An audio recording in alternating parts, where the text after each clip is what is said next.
with you guys today. DiJonai Carrington, after clotheslining Sophie Cunningham, running into the locker room, screaming, "That's white privilege!" Then tweeting 8/23, threatening Sophie Cunningham and the Indiana Fever. DiJonai Carrington now comes out and clarifies what she means when she says white privilege for the Indiana Fever. With 2 minutes left in the first quarter, DiJonai Carrington just slapped the dog shit out of Sophie Cunningham. Sophie pops up. She's obviously upset. DiJonai says, "Try me." And then look at Stephanie White. Look at her face. Look.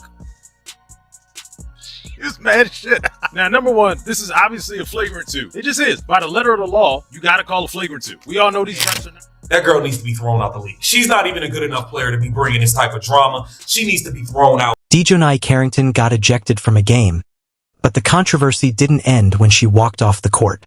Instead of simply accepting the decision and moving on, she took the argument online. No epalegi. No di tal de explanation. Just 2 words that immediately set social media on fire. Days later, the situation was still being debated. Carrington continued defending the post, clarifying what she meant, and responding to people who challenged her interpretation. What started as a flagrant foul and an ejection quickly turned into one of the most bizarre off-court controversies involving the WNBA this season. Otherwise known as MAGA Barbie in the WNBA, is a superstar player. She's one of the most famous female athletes in the world because she stood up for women in women's sports, saying only biological women should be allowed to play in the WNBA. And for that, she is literally risking her life. Check this out. This is what happened to Sophie Cunningham last night when she was clotheslined by a filthy, dirty player for Chicago who has a name that I can't pronounce, or maybe I just refuse to do that. That's my right as an American. But this is a player that has attacked Caitlin Clark, gouged her eye out, that has now bloodied the face of Sophie Cunningham. And as soon as she did this, she tweeted white privilege, meaning she's declaring this is a race crime. Now, if a white woman was doing this to black women, it'd be the #1 story in the world. She'd be banned from the league forever. But somehow black women are allowed to get away with this against white women. And it's white women in the league who make themselves a target by simply standing up for traditional values and common. Meanwhile, Sophie Cunningham has spent much of the season establishing herself as one of Caitlin Clark's most vocal defenders. She has repeatedly argued that Clark does not receive enough protection from officials despite the physical treatment she faces during games. Cunningham has spoken openly about questionable fouls, aggressive plays, and the way certain opponents approach Clark. She has even claimed that some teams have discussed wanting to show Clark what the W really is. That kind of criticism has not made Cunningham particularly popular with everyone around the league, but she has never appeared interested in staying quiet just to avoid controversy. Goo! That's assault, brother. You can't do that. What the fuck?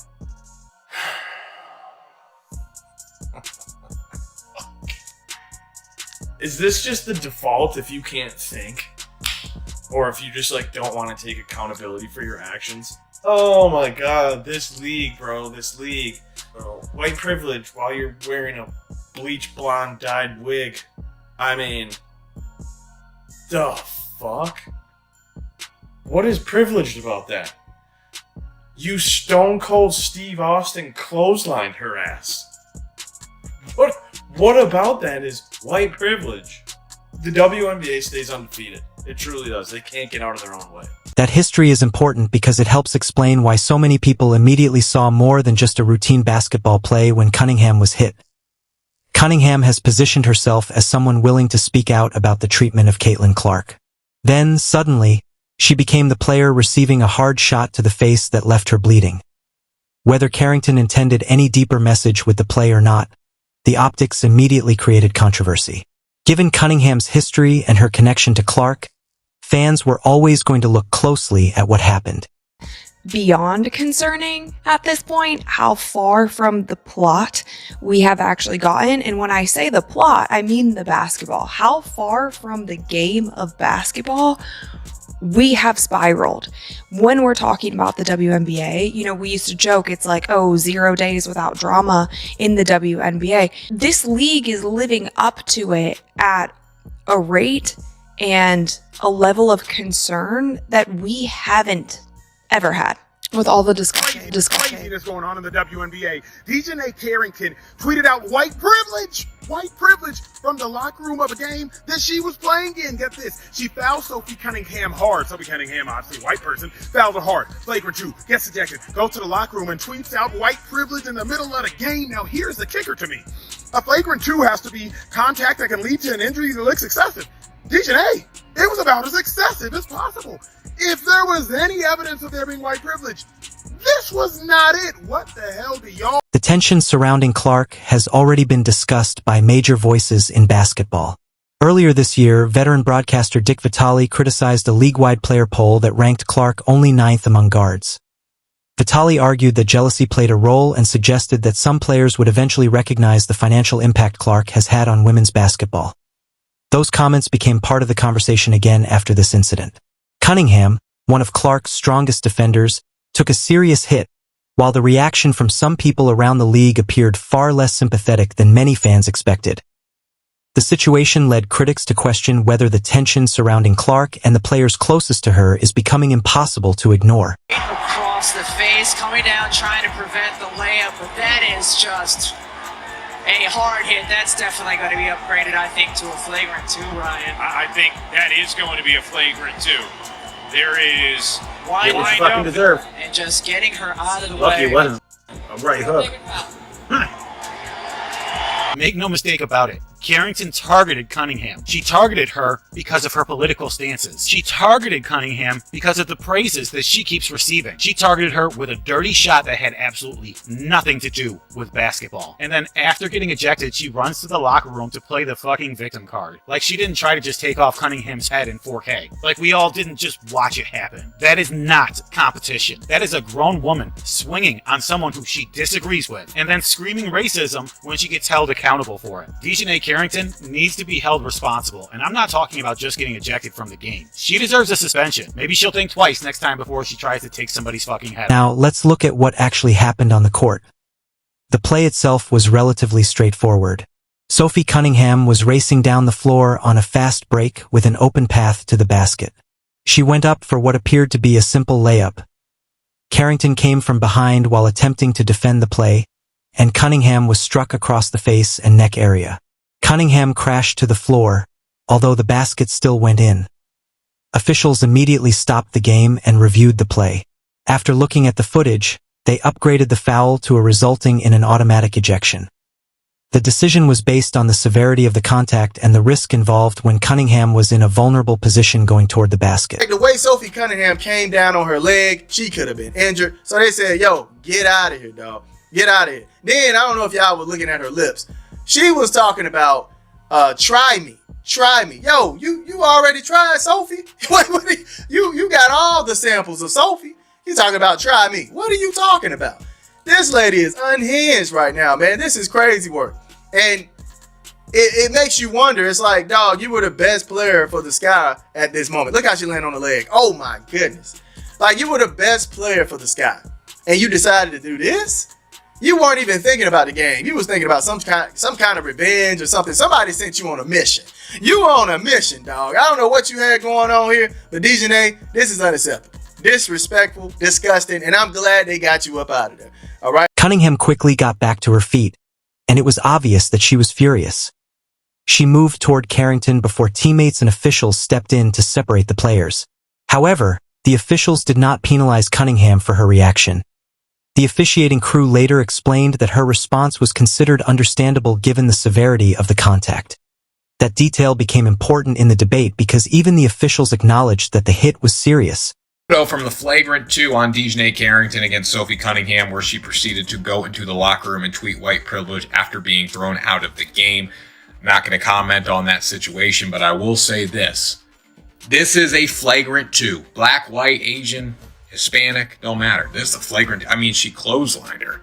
What more do you want? So, this looks very bad. It just shows that the WNBA is nowhere near where they need to be professionally. Because again, this is a clothesline. It's flagrant 2. That is where Carrington's comments after the game created even more confusion. The officials reviewed the play and determined that the foul warranted a flagrant 2 and an ejection. Cunningham was also not punished for confronting Carrington because officials considered her reaction reasonable under the circumstances. SO critics began asking one major question. Where did race enter the decision? According to the officiating ruling, the foul was upgraded because of the nature and severity of the contact, not because of the race of either player. The same standard is supposed to apply to every player in the league. Mention the fact that she said white privilege. That is the story. The story isn't that she got kicked out. It's that she tweeted out white privilege as though because Sophie Cunningham is white, somehow that's why she got kicked out. They go on to defend her, the story, the narrative that she's not a dirty player. She makes plays like this all the time.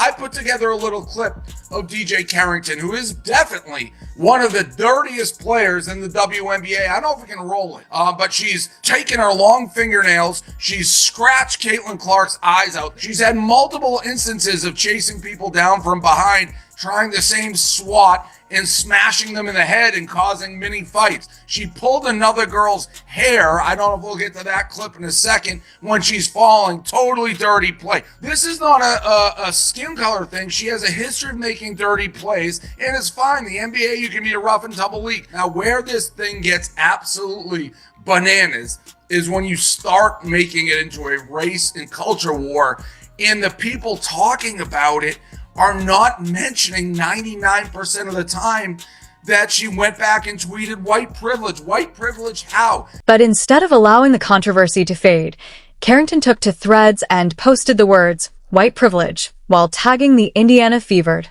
At the time, there was no additional explanation that immediately triggered a massive reaction online from the perspective of many fans. The timing seemed impossible to ignore. Carrington had just been ejected after a foul involving a white Indiana Fever player, and then she posted those 2 words while tagging the team. Whether that was what she intended to communicate or not, many people naturally connected the post to the ejection. Paying attention to what DiJonai Carrington did to Sophie Cunningham, it was not a race-based decision. And to call that a white privilege-based foul is to completely undermine the term of white privilege and to also completely ignore the rules in basketball. You hit her in the head, you drew blood, you didn't connect with the ball at all whatsoever. So to me, it was just very ignorant and to some degree asinine by DiJonai Carrington to suggest that that call was based on white privilege. Have we seen examples of white players make that same foul and get away with it? Yes. Have we seen examples of black players make that same foul and get away with it? Yes. There was no white privilege involved in that specific call. DiJonai, you hit her in the head and you drew blood. Carrington later suggested that people were making assumptions and connecting her post to the foul when, according to her explanation, the two were not necessarily related. But that explanation did little to convince many critics. The timing was simply too close for people to ignore. The post appeared immediately after the ejection and directly involved the team connected to the incident. That is why so many fans argued that the interpretation was predictable. If the post was unrelated to the foul, critics asked, then what exactly was the intended context? Without an explanation at the time, the internet filled in the blanks based on what had just happened on the court. Once claimed that the assessment of the foul was white privilege. That was your assumption. Try exercising your critical thinking skills. I know you studied psych. Furthermore, I'm the last thing from ignorant or asinine when it comes to speaking on white privilege. Do your research on that one. I actually went to school, one of the top universities, might I add, to educate myself on this exact subject. I would never use that term as a rhetorical weapon, knowing the historical and social weight it holds, without having the proper evidence to substantiate. Former NFL player and commentator Emmanuel Aiko also reacted to the situation with sarcasm, essentially saying that if Carrington claimed the two events were unrelated, then he would accept that explanation. But he also highlighted the larger issue. Communication matters. You cannot post a phrase as controversial and loaded as white privilege immediately after a highly publicized ejection. Tag the team involved and then act surprised when people connect the two events. That is ultimately why this controversy became so big'd. It was not just about the foul. It was not just about the ejection. And it was not even just about two words on social media. It became a debate about intent. timing, interpretation, and accountability. Carrington may believe people misunderstood what she meant. But once those words were posted in that specific moment, the reaction was almost inevitable. And now, instead of the conversation ending with one hard foul and one ejection, the entire situation has turned into a much bigger controversy that continues to follow everyone involved. You can't act as though you discovered the moon. You can't act as though you are the genius in a room and everybody else is idiotic. What I mean by that is, if you are going to suggest that we should think critically about a statement, white privilege, when you at the Indiana Fever, you didn't give us much to think critically about. You uttered a phrase, white privilege, of which is both incredibly inflammatory and also a very volatile word, but you didn't give us any context. So now we, as the interpreter, since you posted it publicly on Threads for the world to see, we, the interpreter, now have to try to figure out what exactly were you talking about. Well, common sense would deduce that you were talking about fouling a white individual and getting ejected for fouling that white individual. Now, as I said on social media and I will say in real life, if that is not what you were talking about implying, then that's on me. I will stand down and I will stand corrected. But the last thing I must again reiterate, we live in a speaker-oriented country. Speaker-oriented, receiver-oriented. Speaker-oriented country. It is on you, the speaker, to be clear, to be direct, and to be obvious with what you are speaking about. It is not on the receiver, the reader, or the listener.